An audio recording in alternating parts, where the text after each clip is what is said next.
தன்னுடைய நண்பன், தன் உடன் இருப்பவன் ஏமாற்றப்படுகிறான் அப்படிங்கிறத நிலைநாட்டி, அந்த ஏமாற்றத்திலேருந்து அவனுக்கு ஒரு விடுவிப்பை ஏற்படுத்தி குடுப்பாங்க. ஆனா, அந்த இடத்துல வெற்றி பெற்றுருவாங்க. அங்கேருந்து வந்ததுக்கு பிறகு, யாருக்காக போராடினாரோ, அந்த நண்பனே கேட்பார். "உன்னை கூட்டு வந்து தேவையில்லாத தலைவலியா போச்சுடா. இந்த உலகத்தில இதெல்லாம் சகஜம் தான். நானே தெரிஞ்சு தானே போய் அந்த விஷயத்த பண்றேன்.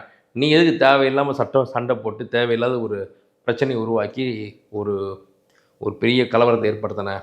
அப்படின்னு சொல்லி, உன்னோடது வந்து ரொம்ப அராஜகமா இருக்கு. நீ ரொம்ப முரடனா இருக்க. ரொம்ப மூர்க்கனா இருக்க. சமுதாயத்தில ஒத்து போக மாட்டேங்கிற. சொசைட்டினா அப்படிதான் இருக்கும்.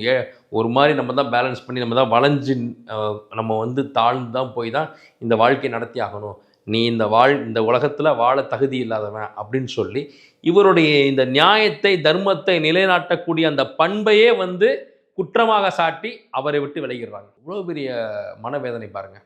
அவருடைய குணாதிசயம் வந்து ஒரு உச்சபட்ச நேர்மையை நிலைநாட்டக்கூடிய ஒரு உன்னதமான மேன்மையான குணம். அந்த குணத்தையே இந்த மேஷ ராசி, மேஷ லக்ன ஆண்களுடைய இந்த மேன்மையான குணத்தையே இந்த சமுதாயம் அவர்களுக்கு எதிராகத்தான் வந்து முன்வைக்குது. "நீ இப்படி பண்றது தவறு. இந்த உலகமே அப்படிதான் இருக்கு. நீ என்ன புதுசா நியாயத்த நிலைநாட்டுறியா? உன் கூட நான் சேர்றதே வேஸ்ட்டு. உன் கூட பழகுறதே வேஸ்ட்டுன்னு" சொல்லி அவங்கள விட்டு விலகி போயிடுறாங்க. இது இந்த மேஷ ராசி, மேஷ லக்ன ஆண்கள் மத்தியில ஒரு மிகப்பெரிய மனச்சோர்வை, மன அழுத்தத்தை, மனவேதனை குடுக்க தவறுவதே இல்லை. இந்த மாரியான சம்பவங்களை சந்திக்காத மேஷ ராசி, மேஷ லக்ன ஆண்களே இல்லை எனலாம். ஆனா ஒரு விஷயம் சொல்றேன். இந்த மேஷ ராசி, மேஷ லக்ன ஆண்கள் மட்டும் இந்த பூமியில இல்லன்னா, இந்த நாட்டுக்கோ, இந்த மக்களுக்கோ, இந்த சமுதாயத்துக்கோ பாதுகாப்போ, ஒரு அரவணைப்போ இல்லாமலே போயிரும்.